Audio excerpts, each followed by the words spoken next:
Chers bien-aimés du Seigneur, bonjour et bonsoir de partout où vous êtes. Bienvenue sur notre chaîne.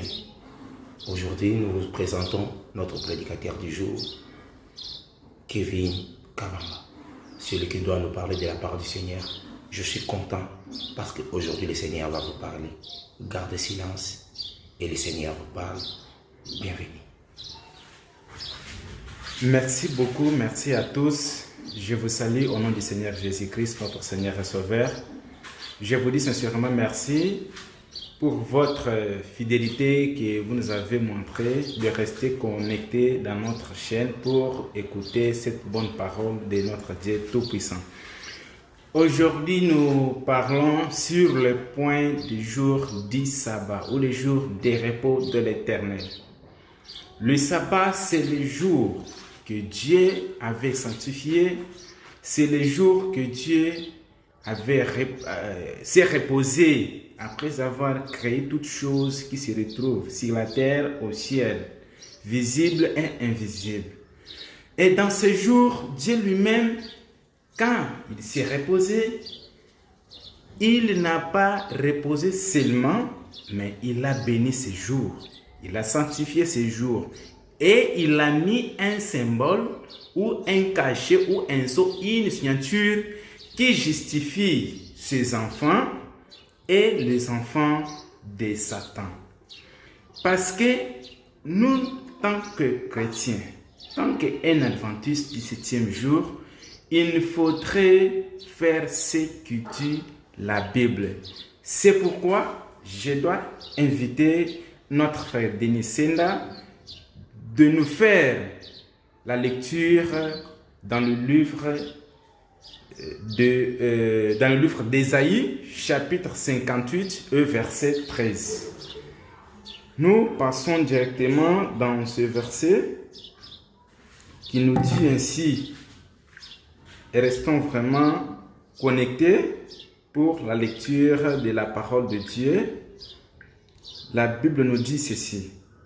Nous sommes dans l'Ésaïe, Ésaïe chapitre 58, verset 13. 58, verset 13 qui nous dit, on peut lire pour nous, Ésaïe 58, verset 13. Ésaïe 58, verset 13, la Bible nous dit, si tu retiens ton pied pendant le sabbat. C'est-à-dire que le jour du sabbat, si tu retiens ton pied dans ce jour-là, que Dieu a sanctifié, pour ne pas faire ta volonté en mon saint jour, pour ne pas faire ce qui t'arrive dans ton pensée de faire, oh non, parce que je ne peux pas rester à la maison, je ne peux pas aller à l'église parce que mes enfants sont affamés, parce que ma maman est malade, ma femme n'a pas mangé aujourd'hui, il me faut que je parte d'abord aller chercher à manger. Si tu fais du sabbat tes délices pour si tu prends les sabbats comme une chose la plus importante, premièrement, pour le sanctifier, honorer le sabbat, pour sanctifier l'Éternel en le glorifiant, et si tu honores en ne suivant point tes voies et en ne te livrant pas à te penchant à de vains discours, alors tu mettras ton plaisir à l'Éternel. Je te ferai monter sur les hauteurs du pays. Je te ferai jouir de l'héritage de Jacob ton père, car la bouche de l'Éternel a parlé. Amen. C'est-à-dire quoi? Ici, la Bible est claire. Il nous a dit ceci. La Bible nous a dit que si tu retiens ton pied, premièrement, et de deux, il a dit, la Bible nous a interdit, voire même le vain discours.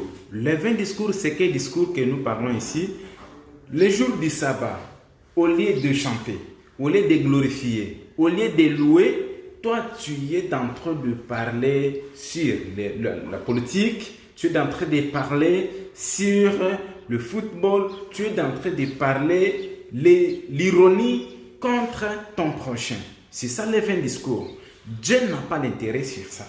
Mais ce que Dieu veut, c'est quoi? C'est juste que tu acceptes de respecter ces jours.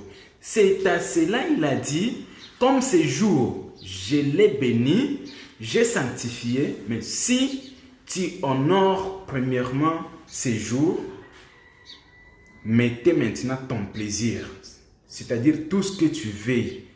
Ou tu n'as pas du boulot. Tu es malade.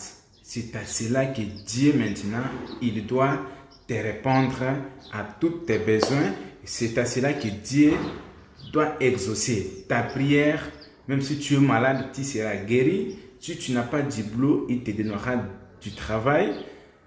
Je dis et je vous remercie vous tous. Que Dieu vous bénisse. Merci.